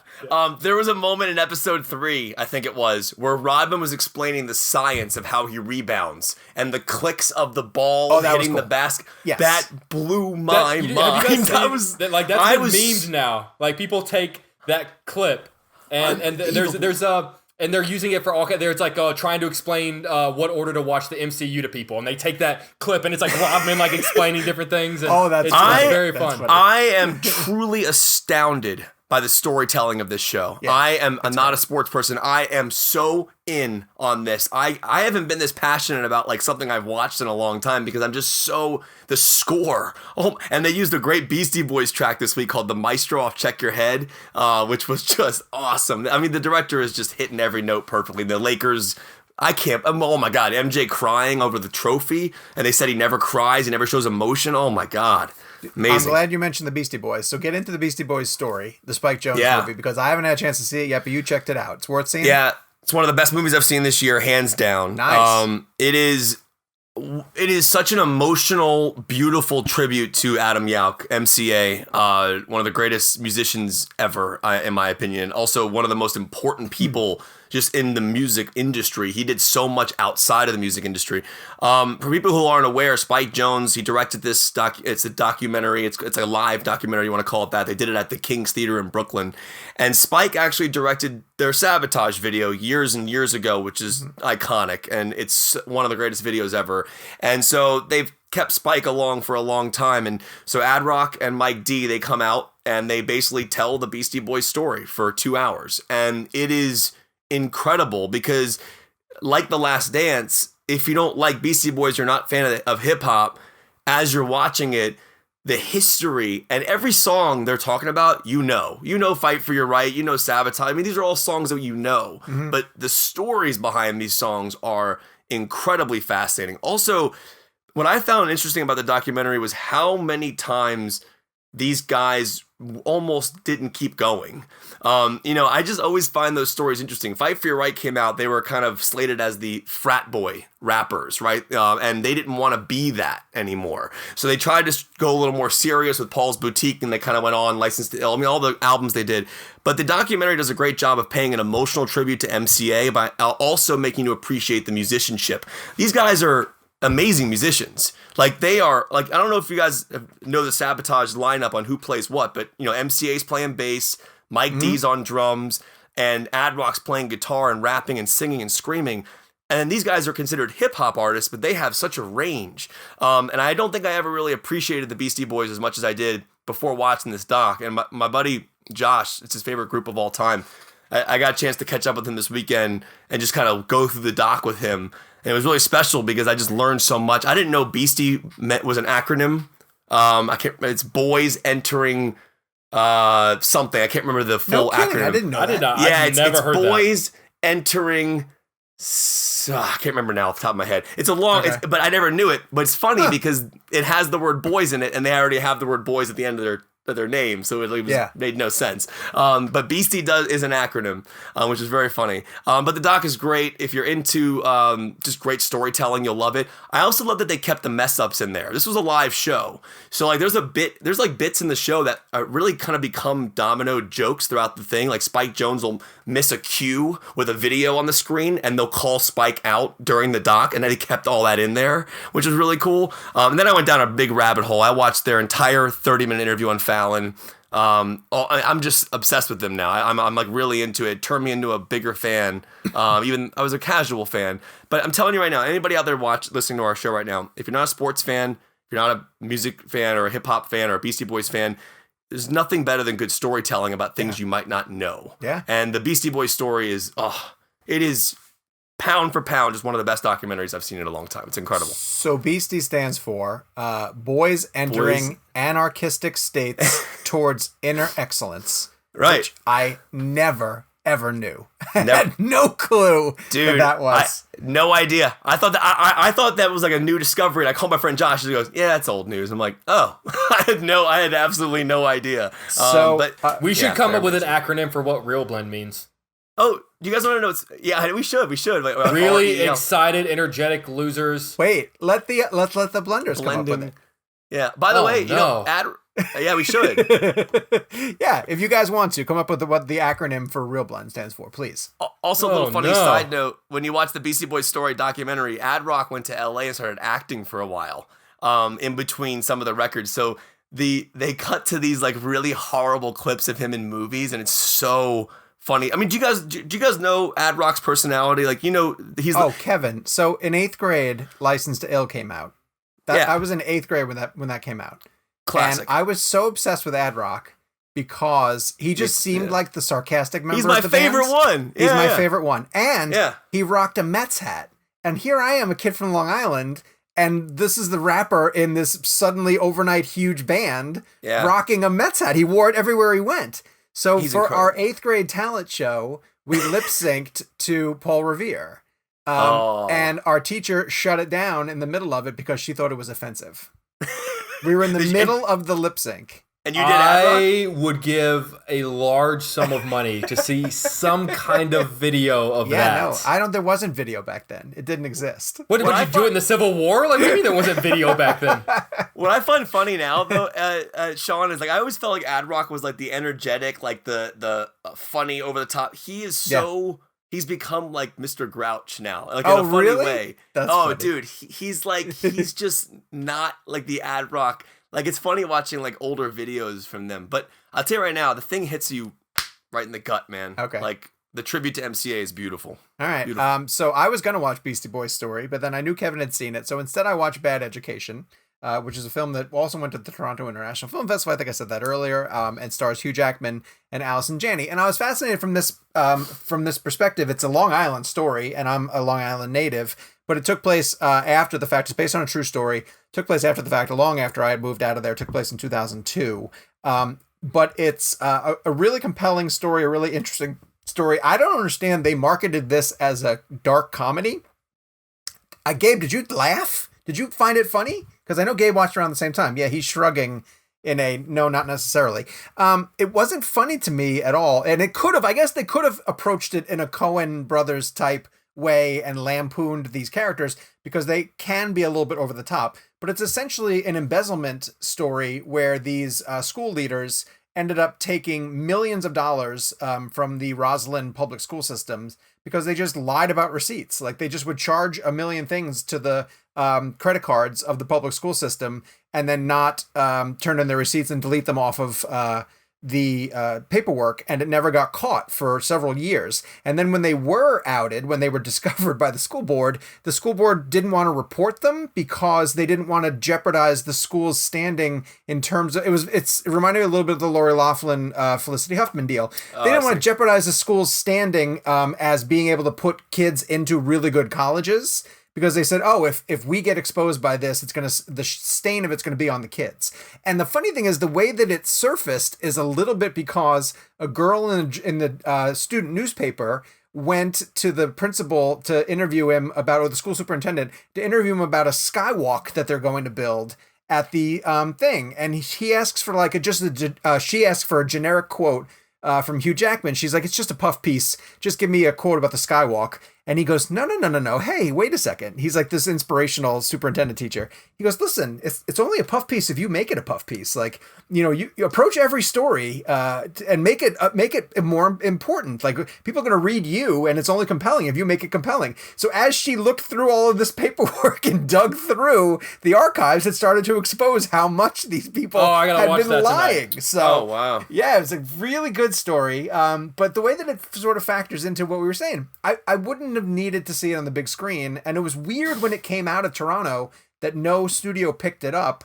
And then it ended up going to HBO. Like, you learned that HBO was going to run it, because it feels like it would have been like a Fox Searchlight or a Focus. One of those studios would have picked it up and run with it. It's not quite an A24 type of thing. So it speaks a little bit to what we've been saying earlier, is that it's getting harder and harder for movies like this to find a home, at a distribution center.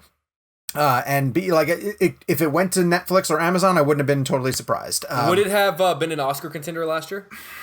Man, I don't know. Jackman's really good in it. No, not with last year's slate. No, not with the best actors that were available last year. What about Janny? No, I don't think so. We haven't done Hugh Jackman blend, have we? We have not. No, but that would be a good one at some point. Yes.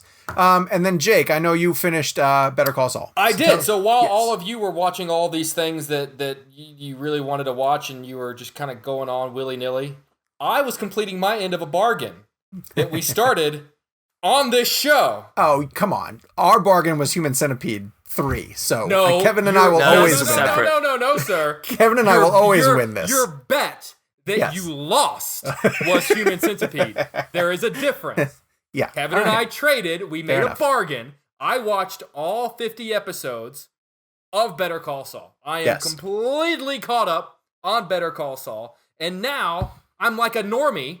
And the 5th season ended on this great cliffhanger. Yeah. And I got to wait like the rest of you. Like a year. I'm so if not more so. I'm so used to hitting the end of an, and I'm the very thing that I always criticize people who watch Lost. I'm very, like, because one of the things I always said is that the X factor, one of that made watching Lost so great live on air, was waiting. When certain things would happen, knowing, right now I'm watching Breaking Bad with Amanda. And there was a moment, and I'm not going to say exactly what happens, but do you remember that scene in Breaking Bad where Hank's looking at a book and then he looks up and it cuts to black? Yes. Yeah.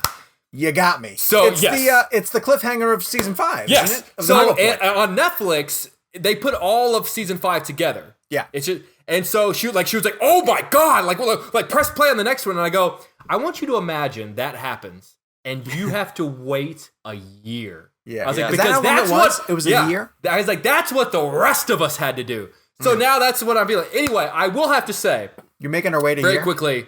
No, she's already moved on. No, the next episode we were gonna watch last night. We didn't get a chance. The next episode we're gonna watch is Ozymandias. Oh, nice. Because she's ready to watching them out of order. No. We've watched more since. Okay. We watched the You Got Me WW.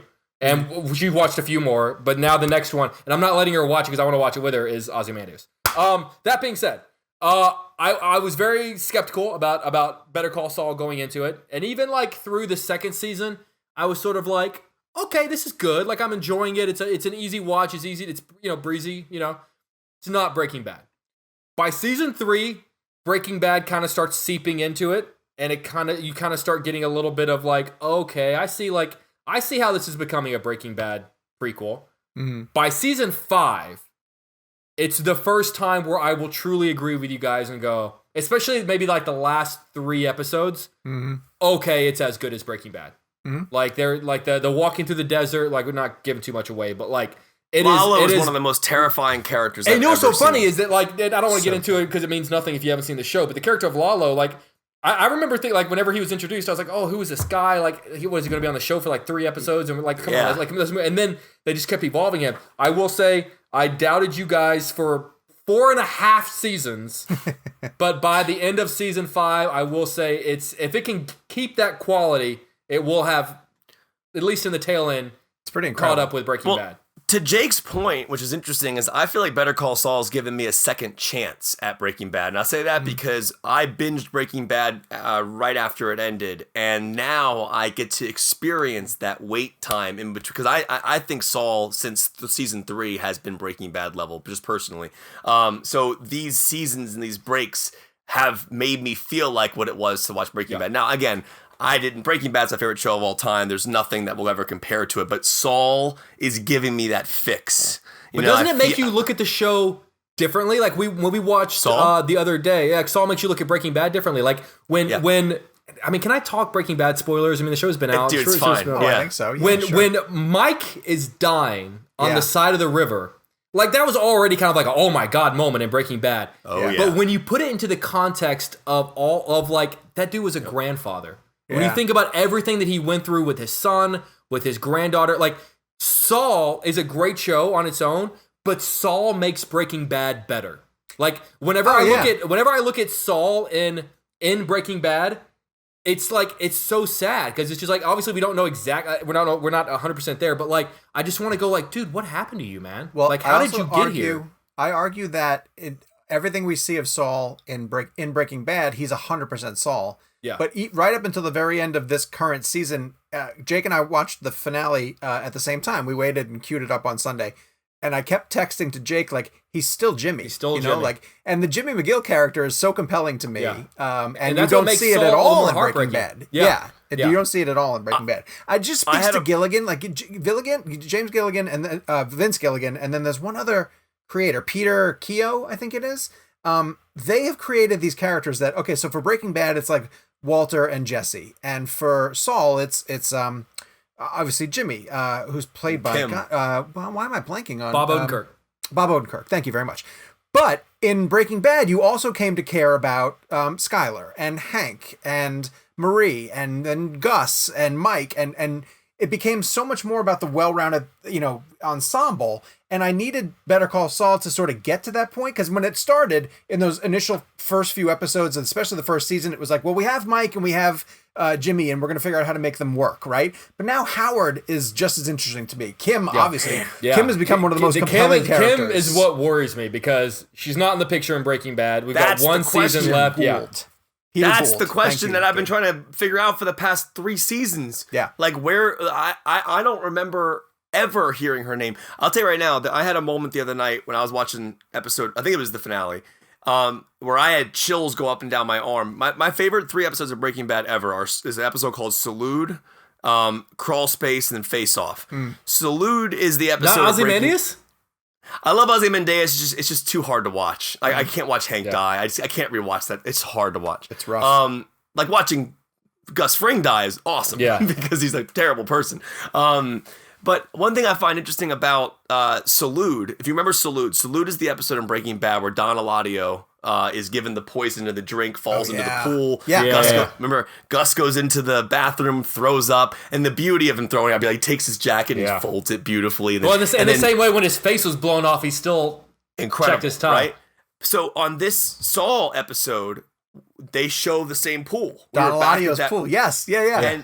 And Don Eladio coming back, that actor is so damn good at that role. He is perfect. And you know what's beautiful about it? He picked it right back up. Yeah. It was as if it went nowhere. Don Eladio was not a huge character of Breaking Bad. He was a center focused character that we'd heard about. But man, that was amazing. I love it. Just feels like it was always meant to be this way. It doesn't feel like a cash grab. It Feels like it's meant to be. I love it so much. All right, let's get to this week's Blend game. We played hashtag TheaterExperienceBlend. Now, part of this was tied to the shirt that we're raising for the Will Rogers Foundation. And again, a reminder to go find the link in our description here. Pick up one of those limited edition t-shirts, and all of the proceeds are going to the Will Rogers Foundation that is benefiting movie theater employees who are struggling through this difficult time. But also, I put a challenge to the boys to come back with personal stories that we haven't shared on the show yet before, or just we're talking about our favorite experiences that took place in a movie theater, which means in a crowd, experience something for the very first time, or just connecting with some type of material. I'm going to turn it over to Kevin McCarthy first, because as much as we all love going to the movie theaters and celebrating seeing a new movie, I think Kevin probably wins the title of the largest proponent of the movie theater experience here on the ReelBlend podcast, and I want to hear what Kevin chooses. I've been so looking forward to this. I'm so excited about this. Well, we're all big into it, and I am too. My only issue is my number one theatrical experience is the story that I've told in pieces in the show before, like a year ago. So I don't know if we want to dive back into my Avengers Endgame experience. That was here's the thing. Down. Like Endgame to me, because it's my number one movie of all time, Put that aside. It's primarily because of the experience of seeing it in the theater. So I think that's an understood. And it's one that a lot of fans also submitted. Like readers said that Avengers Endgame was one of the... truly, to me, I don't know if anything is going to be able to come close to or top that, just because of the momentum that it built over the course of 20-some-odd films to get to that point. And they stuck the landing, so... Yeah, and that night was just insane. But I've told that story for before. So many reasons with Kevin Smith and everything. But that was a different. All right, I'm gonna go. Then I'm gonna cheat, and I'm gonna give you a half of one, because this one took place outside of a theater, and then I'm gonna give you my actual theater experience. Okay. The only reason I'm mentioning this one because I don't remember the actual in-theater experience. I just remember the out-of-theater experience. I worked at an AMC, and I was never able to see R-rated movies because I was 16. I've told parts of this before. But they used to write me up for sneaking into like Shadow of the Vampire randomly once. I remember I got written up for it on the thing. It said Shadow of the Vampire, Kevin sneaks in, whatever. I was so random. So the day I turned 17 was the day Blade 2 hit theaters. Okay. And I loved Blade 1. Blade 1 was one of my favorite action movies ever. So to walk up to that box office and look at those bosses in the face who'd written me up and wouldn't let me buy a 16-year-old a ticket to an R-rated movie, and to say 1 to Blade 2 was like one of the greatest feelings of my entire life. And then just to walk in there, have the guy tear my ticket, not have to worry about sneaking into a different hallway, finding out what theater the movie's playing in so I can jump down that hallway, and then just to walk in the theater without the worry of getting caught. I used to like freak out about getting caught when I would sneak into like R-rated movies. So that's just one that came to mind. But the greatest have that ticket stub still? You have that ticket I stub? do. Yeah. Yes. I wish March you 22nd. had the slip up of you being written up for sneaking into Shadow of a Vampire. Because I feel like if you were to show Willem Dafoe that, like his mind would be blown. It would. All right. So no, I agree with you. All right. So the ultimate theatrical experience, the best theater experience I've ever had in my entire life, only because it was the first time this ever happened, was The Dark Knight at Udvar Hazy in Chantilly, Virginia. Udvar Hazy is a science museum, air and space. They only really show science movies, plane movies and forest movies and earth films and things like that. Chris Nolan, as we all know, has changed the game of filmmaking. He's changed the way we view films. He's made it a necessary thing to go to a movie theater and experience it. I've always been a big fan of how movies are made and kind of shots and how aspect ratios worked. But it wasn't until The Dark Knight that I truly understood how much a filmmaker's choices could impact how we as an audience experience their work. And I think The Dark Knight's an interesting example because The Dark Knight was such a damn good movie, and it was also a gigantic film. It was a big film that everyone was talking about, and I always loved it for the movie, but I always felt like I loved it for the other reason, which was what it did for me as an audience member. I have never felt that type of immersion in action in my entire life. Seeing a 6-story action scene play out in full-blown IMAX with no black bars on top and the bottom, as we're dealing with the Joker, or an 18-wheeler truck is flipping in the streets of Chicago. I mean, these scenes, these monster sequences, blaring in my face, and I have my peripheral vision is completely cut off. I am just in this world. And as I sat there watching it, you know, the film opens on that gigantic shot. I believe isn't the opening shot the Joker standing on the corner? Yeah. Okay, so it just boom blows up, and at that point I didn't understand what Wally Pfister and Nolan were trying to achieve yet with this back and forth of like 35 mil and then full blown IMAX back and forth. It was a little jarring at first, and then I started to understand the language that Chris Nolan was speaking as a filmmaker.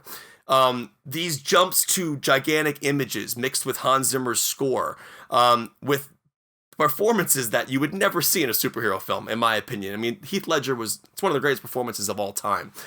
Sitting in a theater and experiencing that with sold out crowds multiple times was single-handedly, like, I just felt like I was witnessing something that was revolutionary. You know, when I saw The Matrix when I was 14, I knew what I was watching was revolutionary from a visual standpoint, and clearly that was a big deal for me as a kid to see The Matrix.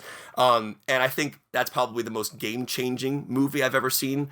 But for me, theatrically, I think Chris Nolan, I became a fan of Nolan that day. I mean, you know, my dad took me to see Memento when it came out in theaters in New York in 2001, so I already knew who he was. I just didn't understand what he was capable of. I also feel like Chris Nolan saved movie theaters, in my personal opinion. Him and Tarantino, and again, this is just a personal theory of mine, but when you have somebody who actually goes out of their way to change the way we immerse ourselves, to actually bring in cameras that are used for documentaries, to film action, and find a way to bring us a new experience, that to me is just an extra layer of I care about you, and I want you to be immersed in my films. And that, hands down, was the most revolutionary thing I'd ever seen, and it changed the way I felt about immersion and action forever. And that will be, hands down, one of the greatest memories of my life was seeing it at Udvar Hazy in Chantilly, Virginia, and it was just amazing. And then since then, Dunkirk, Interstellar, all in that same format, 70mm IMAX. I will never go back. That's awesome. That's awesome. Great story. Jakey, you're up. For mine, just a little bit of context to kind of like make the story make sense. So before I moved to the suburbs of Houston, I grew up in that very, very, very, very, very small, poor country town called Buna, Texas. Nearest movie theater was about an hour away, and I was there till I was 10, and grew up, family was very poor. Like, we didn't really have a lot, like, to go to the movie theater was like a big deal. It was like a big, big, big deal to go to the movie theater. And I was also a very nerdy, avid reader as a kid, like reading books that I probably shouldn't have been reading. Like, I was reading like Stephen King and stuff like by like third grade, like just blowing through stuff. So in third grade, I was blowing through Michael Crichton's Jurassic Park and The Lost World because The Lost World was about to come out, and Jurassic Park was my favorite film at the time. So the idea that like a Jurassic Park 2 is coming out, like for a third grader, is like the greatest thing you've ever heard in your entire life. Yeah. And the one thing about like Crichton's novels is that like there's language in them. And my third grade teacher picked up my copy of The Lost World, and keep in mind, like Deep South, like flipped through the pages, saw a bunch of swear words, yelled at me for like reading a book with like smut in it. Like why are you reading this?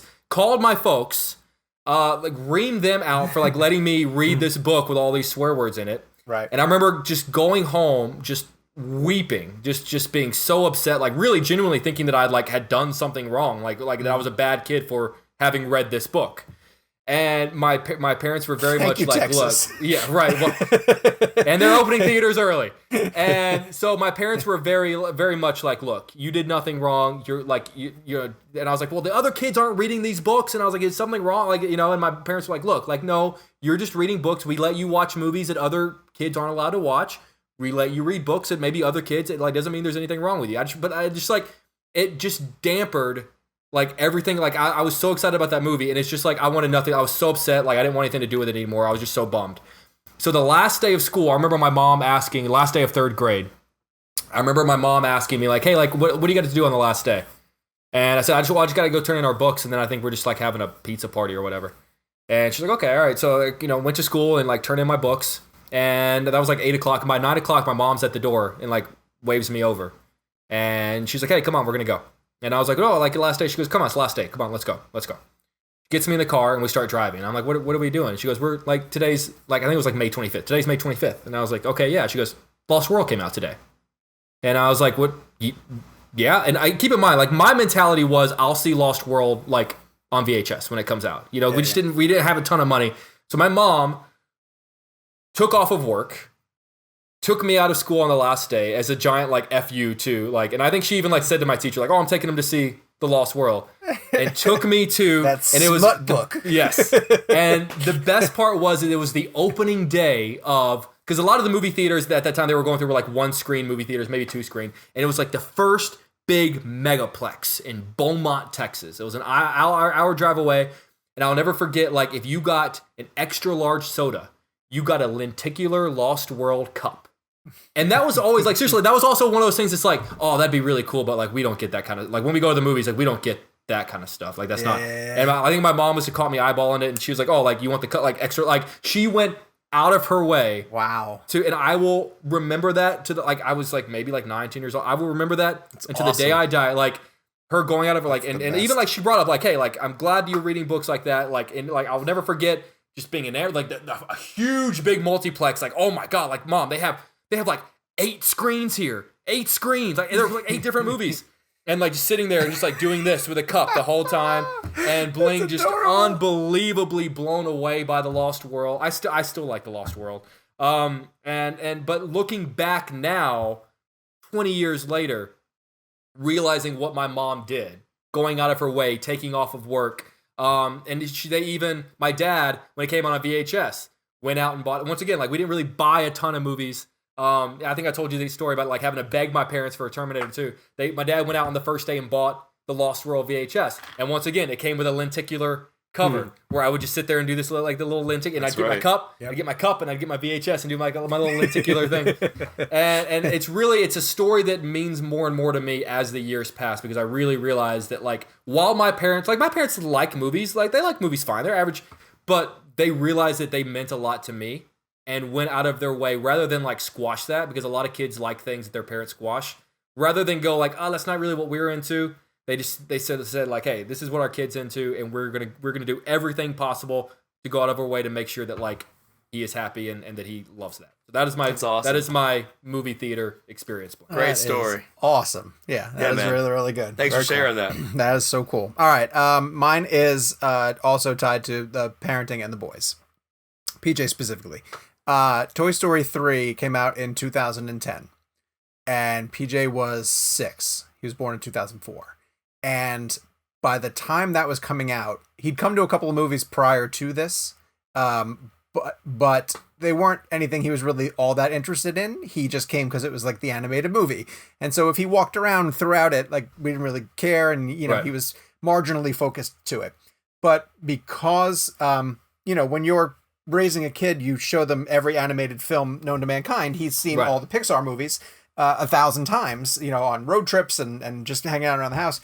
So he was like, had seen the first 2 Toy Stories 1,000 times. So that was one of the first times that he turned to me and he was like, we're gonna, like, we watched those other 2 movies together. And I was like, yeah, we did. And he's like, and now there's like a new one and we can go to the theater and we can watch it together. And I was like, yes, we get to watch it together. And so we went to the press screening for it, and we're bopping along, and he knows all the characters, and he doesn't understand the concept of a sequel, but like his friends are back on the big screen and he's enjoying it, and going through all the things. And Lotso is a little bit of a challenge because Lotso's a little bit scary.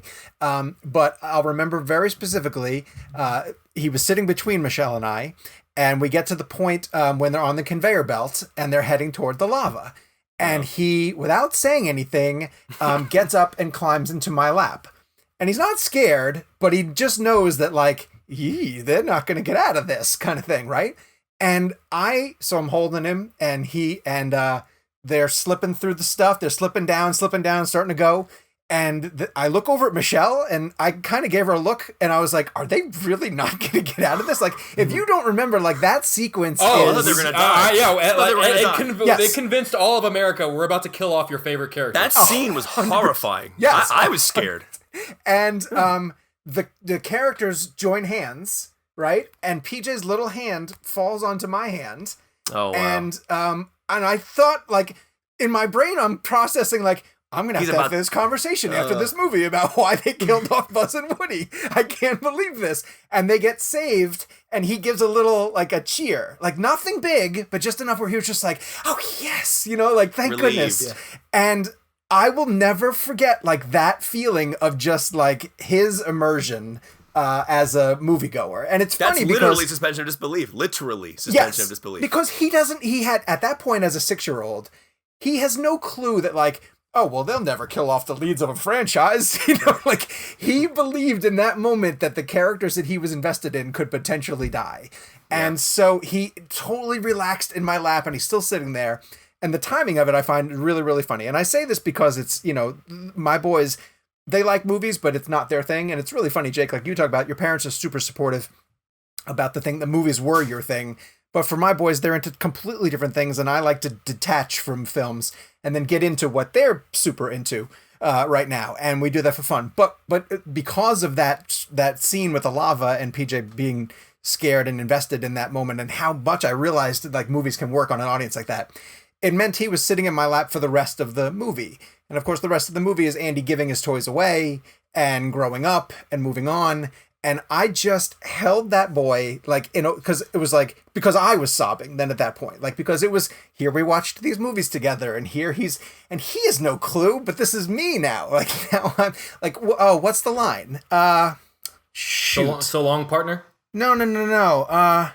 It's Vince Vaughn in Swingers. When he's talking about his audition and the guy behind the camera is crying, and he goes, not so much for what I was doing, because, like, he had his own thing going on. Like, it just reminded me of that moment. Yeah. Because, you know, PJ's just happy to see that the kids are getting played for. It was for you. That moment was like a moment for you to... And somehow the universe put him in my lap, you know, prior to that, so that when Andy gave his toys away, I was able to hold him that much closer and bond with him. So I will never... Have you told him that story?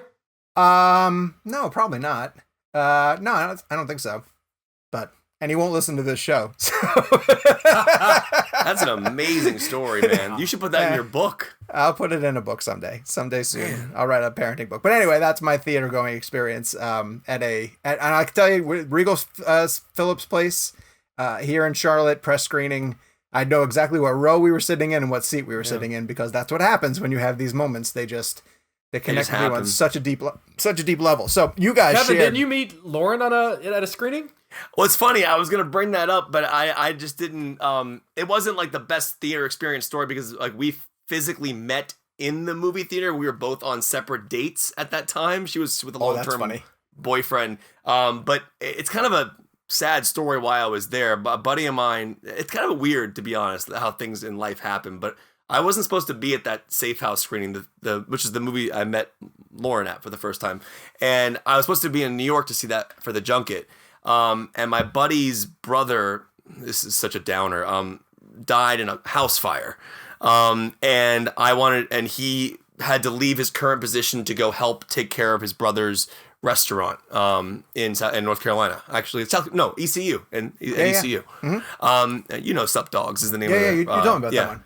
Yeah, so his brother, Derek, started Sup Dogs, and his brother, unfortunately, passed away in a house fire, so Brett had to go to North Carolina and gave up his entire radio producing career that he'd been building for years to go continue his brother's business, and now it's extremely successful. He opened one at UNC, and now he's one at ECU.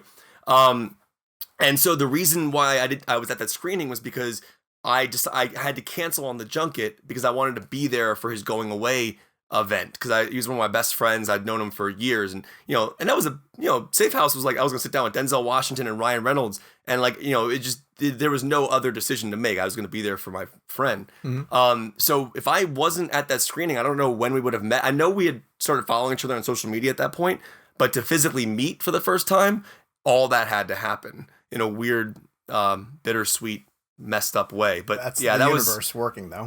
Yeah. The movie itself was but I mean, that will always be I remember standing on the steps of the aisle of the Regal Gallery Place movie theater. I remember that night finding parking in Gallery Place, Chinatown, DC. I had to walk like a mile to the theater. You remember these weird things, right? And I remember standing on the staircase with the person I brought from my work and seeing Lauren and her boyfriend And I was like, already knew Lauren was the one because we had already talked on social media. And it was just I'll just never forget it. So thank you for bringing that up. I was actually debating on using that, but it wasn't necessarily about the movie itself it was more about just what happened before the movie started. But yeah. That's awesome. I love it. Audience picks. Anna Louise mentioned seeing Back to the Future Part 2 on October 21st, 2015. One-time only showing in a small independent cinema packed with people. Parents bringing kids to see it for the first time. Everyone cheering and laughing like the jokes were brand new. Such a great night, she says. Dennis Cox adds, my favorite theater experience blend was going to see a re-showing of Star Wars A New Hope in theaters back in the late 1980s. The energy in the theater was palpable. And then Michelle Garrist has a great Washington, D.C. story. Kevin, you're going to like this a lot. My fondest theater-going experience was when I was 14 years old. Sure. Before you say was something to do with oh my god, I'm blanking. That famous theater in DC, it just closed. Uptown. The Uptown. Yes. Okay. Yeah. My fondest theater going experience was when I was 14 years old and I saw Independence Day at the Uptown Theater in Washington, D.C. My mom owned a print shop in D.C. and during the summers, I would have to help her out at the shop. Sometimes I would steal a little money from the register because I was an annoying teenager and walk around the city playing tourist. I think that's really funny. During the summer of 96, I made my way up Connecticut Avenue to the Uptown Theater and bought a ticket to Independence Day. It starred Will Smith and Bill Pullman, and of course, I was going to watch a movie featuring the Fresh Prince and Lone Star. I sat in the balcony section near the railing so I could look down at the people below, and when that movie started, I was blown away. I fell in love with movie theaters that day, and I spent the rest of that summer watching Independence Day at the Uptown at least once a week. Movie theaters mean a lot to me. They are my sanctuary and what I turn to if I need to reset. Thank you, ReelBlend, for giving us the chance to show our love. Oh, I love that. Obviously, Is that an email? That is an email, yes. I would say that's a lot of tweets. I'm pretty sure Michelle came to our meetup. I think she was at awesome. the DC meetup. So, Great story, Michelle. Stopped by to say hello. So thank you very much for sharing that story. And the Uptown is, Kevin can vouch to this too, it's one of the most special movie houses. It's only 2 screens, giant theaters, and it just, I hate that it just recently closed, and it kills me. It used to be Cinerama. It used to have 3 cam projections. Oh, did it really? Yeah. God, it was a wonderful place to see a movie. So next week, we are going to be playing our last of the decade games, Underrated 2010 Blend. So you can go back through our old episodes and catch what we picked for. We started at the 70s, right? We didn't go back to the 60s, I don't think. I think we did 70s, 80s, 90s, 2000s, and now we're going to do Underrated 2010 Blend. So give us your choice for a movie that came out from 2010 to now that you feel doesn't get enough attention. I'm going to go to reviews. This one is coming from Amelia. It's a long. It's a Amiialia, and it's one of those names where when you look at it, the vowels kind of dance around. Does that happen to you guys at all? No, nothing, just me? It's never mind. The only movie podcast I will listen to is her subject matter. Since we've been in quarantine, I've done nothing but binge episodes of ReelBlend. Well, that right there is just the greatest thing I've ever heard in my entire life. Quality content, just enough balance of personal and professional opinions. I often find myself giving my opinions to no one during the Blend games. Well, except for my dog, Indiana, who listens attentively. Nice, Indiana. Thank you very much. I'm the dog, Indiana. Everyone should give this podcast a listen. Dunkirk! In exclamation point and all capitals. And then she says, confession. While I think Dunkirk is visually beautiful, I didn't like the movie and found the characters not memorable. Sorry, Kevin. Kev? I mean, I just have no response to that, unfortunately. I saw the movie 9 times. I don't want to go down that path because Gabe's just going to wrap me up. Yes, that movie's a masterpiece. All right, so I will plug the t-shirt once again. This is a exclusive ReelBlend design. Thank you for listening, by the way. Something that we came up with because we wanted to raise some money for charity. It's going to the Will Rogers Foundation. We have raised over $1,100 so far. We sold 95 t-shirts.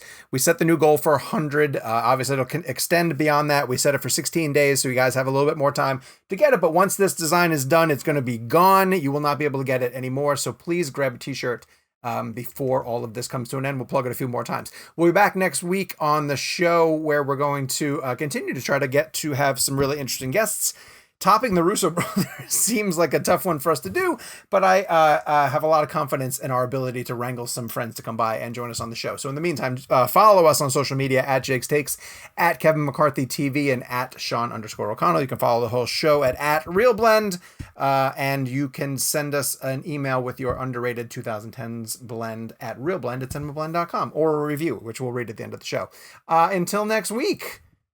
4, 8, 15, Kev, are we doing 16, tenants? 23, and 42. Oh, he's there. He made it. That's right. All right, there you go. That's our ending. See you next week. Dunkirk.